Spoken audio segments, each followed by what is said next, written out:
ఈరోజు గౌరవ ప్రధానమంత్రి గారు యోగాంధ్ర పురస్కరించుకొని ఆంధ్రప్రదేశ్కి రావడం జరిగింది. సో ఇందులో భాగంగానే చంద్రబాబు గారు శాలువా కప్పారు. డిప్యూటీ సీఎం గారు ఒక జ్ఞాపికగా లక్ష్మీ నరసింహస్వామి బొమ్మని ఇద్దామనుకున్నారు.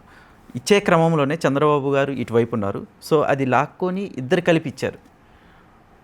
యాక్చువల్లీ పవన్ కళ్యాణ్ గారే ఇద్దాం అనుకున్నారు దాన్ని చంద్రబాబు గారు అసలు ఎలా తీసుకుని ఎందుకు అలా లాక్కొని అతని మధ్యలో ఇద్దాం అనుకున్నారు? అసలు అక్కడ ఉద్దేశం ఏదైనా అవ్వచ్చు, కానీ అక్కడైతే సాధారణంగా చీఫ్ మినిస్టర్ గారికి కొన్ని ప్రోటోకాల్స్ ఉంటాయి. ఆయన చేతుల మీద ఇవ్వడం అన్నది, లేదంటే ముందే డిజైన్డ్ ప్రోగ్రామ్ ఉంటే నేను ఇది ఇస్తే సాల్వ్ చేస్తాను, నువ్వేమో జ్ఞాపిక ఇవ్వు అన్నది. సాధారణంగా జ్ఞాపిక అవన్నీ కూడా ఢిల్లీ లెవెల్లో కూడా ఎప్పుడైనా ముఖ్యమంత్రి గారు వెళ్ళినప్పుడు ఎవరన్నా పుష్పగుచ్చం ఇచ్చి సాల్వ్ ఇచ్చి ఆ మొమెంటో కూడా వాళ్ళే ఇస్తారు, ఏదైతే జ్ఞాపిక. ఎందుకంటే పవన్ కళ్యాణ్ గారికి మన కర్ణాటకలో కూడా చూడండి, ఆ పూల్ ట్రేలు అవి పట్టుకుని అందరికీ అందించడం అలవాటు అయిపోయింది కాబట్టి అలాగే పట్టుకొని నిలబడమని ఉంటారు, అంతకన్నా ఇంకేట్లేదు. 6వ వేలు కాన్సెప్ట్ అని ఉంటుంది. అలా 6వ వేలు కింద బలవంతంగా డిప్యూటీ సీఎం అని మీరు నేను అభివర్ణించడానికి ఉంటుంది, కానీ కొన్ని ప్రోటోకాల్ సంబంధంలో is a cabinet minister, nothing more than that. So cabinet మినిస్టర్కి అంత ఇది ఉంటుందా అన్నది కోణంలోనే చూడాలి. అంటే సీఎంకి ఉన్న పవర్ క్యాబినెట్ మినిస్టర్కి ఉండదంటారా? ఉండదు. సీఎంకి క్యాబినెట్ మినిస్టర్కి కంపారిజన్ ఏంటండి? సీఎం తలుచుకుంటే ఆ క్యాబినెట్ మినిస్టర్ ఇంటికి పక్కెళ్ళి వరకు అని చెప్తాడు, అక్కడే రేపటి నుంచి ఉన్న క్యాబినెట్లో అంటే చాలు. ఇప్పుడు పవన్ కళ్యాణ్ కూడా అలానే ఛాన్సెస్ ఉన్నాయా? అలా చెప్పలేం, కానీ ఇన్ జనరల్లో చెప్తున్నా. మీరు సీఎంతో కంపేర్ చేస్తే చెప్తున్నా, సీఎంతో క్యాబినెట్ హోదా కలిగిన ఏ మినిస్టర్ ఈక్వల్ కాదు. క్యాబినెట్ సహచరుడు అంటారు అంతే.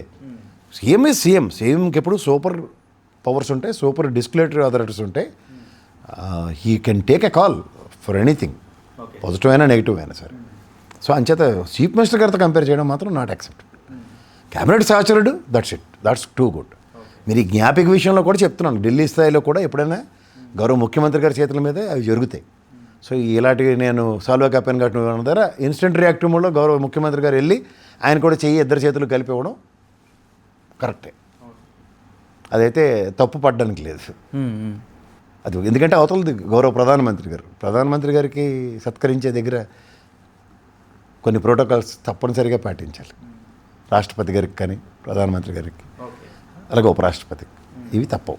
సమ్ టైమ్స్ ఉపరాష్ట్రపతికి కూడా సమ్ కన్సిడరేషన్స్ ఉంటాయి compared to anything, but as far as president of India and prime minister. అంటే ఇది ప్రోగ్రామ్ ప్రకారమే చంద్రబాబు గారి శాలువా కప్పాలి, డిప్యూటీ సీఎం గారు జ్ఞాపకి ఇవ్వాలి అనేది అలా ఉండదు. శాలువా కప్పి జ్ఞాపకి ఇవ్వాలి, అది కాన్సెప్ట్. అది గౌరవ ముఖ్యమంత్రి గారి చేతుల మీద జరుగుతాయి. అంటే డిప్యూటీ సీఎం కుదరదు. వాళ్ళు ఆ మర్యాద గౌరవ ప్రధానమంత్రి గారు గౌరవ ముఖ్యమంత్రి ఇద్దరు పవన్ కళ్యాణ్ గారికి ఆ మర్యాద ఇస్తున్నారు కాబట్టి ఆయనకి అవకాశం అక్కడ నిలబడి ఆయన కూడా చేయి కలిపి ఇవ్వడానికి.